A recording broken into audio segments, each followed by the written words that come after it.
ભારતની air strike અંગે શાહબાઝ શરીફે કહ્યું, ઉશ્કેરણીજનક કાર્યવાહીનો 22 એપ્રિલના રોજ પહલગામમાં થયેલા ભયાનક આતંકી હુમલાના જવાબમાં ભારતીય સશસ્ત્ર દળોએ મોડી રાત્રે પાકિસ્તાન અને પાકિસ્તાન અધિકૃત કાશ્મીરમાં આતંકવાદીઓના ઠેકાણાઓ પર સચોટ હવાઈ હુમલા કર્યા.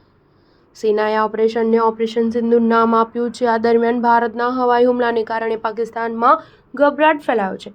પાકિસ્તાનના લાહોર અને સિયાલકોટ એરપોર્ટ આગામી 48 કલાક માટે બંધ કરી દેવામાં આવ્યા છે. પાકિસ્તાનના વડાપ્રધાન શાહબાઝ શરીફે ટ્વિટર પર પોસ્ટ કર્યું કે શત્રુઓએ પાકિસ્તાનમાં 5 સ્થળોએ હુમલા કર્યા છે. ભારતના હુમલાનો પાકિસ્તાનને કડક જવાબ આપવાનો સંપૂર્ણ અધિકાર છે અને તેનો કડક જવાબ આપવામાં આવી રહ્યો છે. સ્થાનિક મીડિયાના અહેવાલ અનુસાર પાકિસ્તાને તેના નિવેદનમાં કહ્યું છે કે હવે અમે પોતાની પસંદગીના સમય અને સ્થળે હવાઈ હુમલાનો જવાબ આપીશું.